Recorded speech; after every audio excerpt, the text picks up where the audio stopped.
Chelsea 2, Tottenham 0, and obviously from a Manchester United fan's point of view, I'm going to talk about this Chelsea game because it was the perfect result for us, right? In terms of the top four picture, we wanted Tottenham to drop points, we wanted Arsenal to drop points, and of course we wanted to beat West Ham so that we could enter the top four temporarily, and that has come to pass. Now, Chelsea, obviously a team that's coming off the back of some really lackluster performances, from title contenders to title pretenders, but today I think they have shown some of the quality that has been missing throughout the season. I think Chelsea fans can really be proud of that performance. Yes, it is Tottenham. Yes, it isn't something to go home and celebrate like it's the Champions League final. Of course it isn't, but there are gradual improvements in that performance. For example, I think that one thing Chelsea have struggled to do over the last few weeks is actually control games. I think against Brighton especially, Brighton were the better team in terms of football, right? They were the better footballing side, I think. I think a lot of Chelsea fans would admit that. And so for me, to see them come into a game like this and actually take control again is good. It really is good. Even in that first half, even when it looked like Spurs were going to score a goal, I think for majority of that first half, Chelsea were the better team.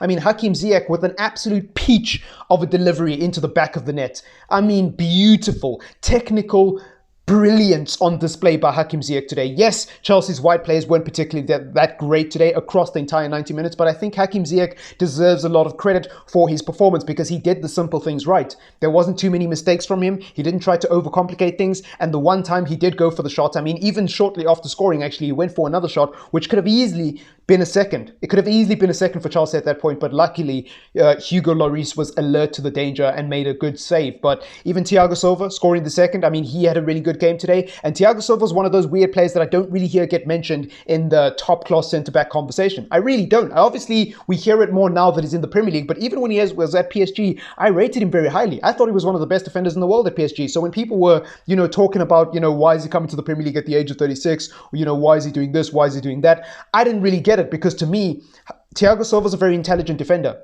He's a very intelligent defender. He is the type of man who I think would be successful in almost any league because of his brains.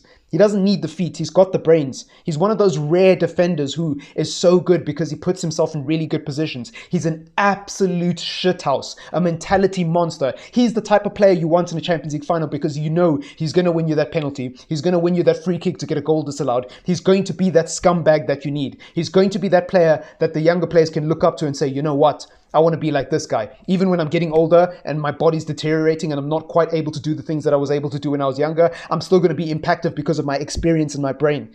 That's Thiago Silva. I love players like that. I absolutely love players like that. Rudiger, also a really good game by him. Chelsea was starting to capitulate towards the end of the game and they did give away the ball cheaply a couple of times, but Rudiger, again, the passion, the going at people, the telling people that this ain't good enough, keeping the standards up. I love that about Rudiger. A lot of people don't rate Rudiger in general. A lot of people haven't rated Rudiger up until the season. I've always been a fan of Rudiger because I think that there was something in him that a lot of players don't really have.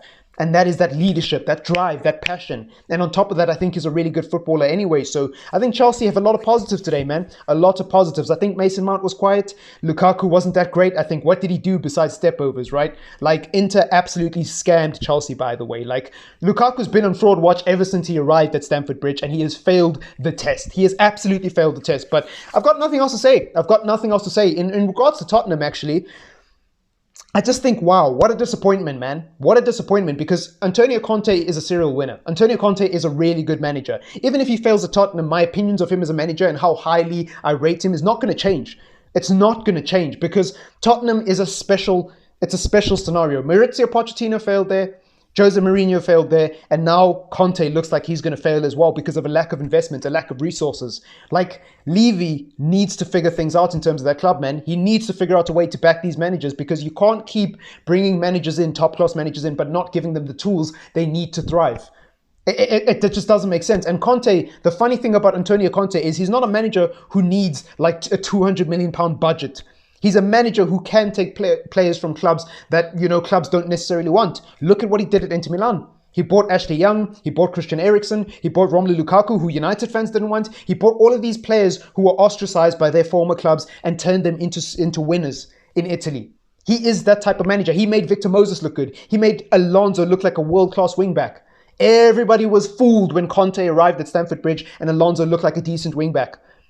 So, he's that type of manager. If you back him and you trust him and you say to him and you're honest with him and you say, listen, man, I can't give you £200 million straight up off the bat. But what I can give you is this player. What I can give you is that player. I can give you a player here and there. Work with it. I think Antonio Conte is an open-minded manager. As much as he gets criticized for being stubborn and he gets labeled as this manager who will walk when things don't go his way, I do think he's a lot more open-minded than people think. And I think he just wants honesty. I think he just wants a good relationship with the owners. I think he wants the owners to have a conversation with him and there's just transparency so he understands the situation. I think he's not the type of manager to just, get lied to and let it, slide under the carpet. At least that's the way I look at it. Anyways, Chelsea with the big 3 points. I think Chelsea fans were obviously very concerned this season because they don't want to get dragged into a top 4 race, especially after winning the Champions League. They want to progress. They want to be that team that challenges for titles. And obviously they're a long way off that at the moment. And to get a result like this, I think is a step in the right direction. So, you got to take what you can as a Chelsea fan. And obviously as a United fan, I'm delighted. I'm delighted. Arsenal dropping points, Spurs dropping points,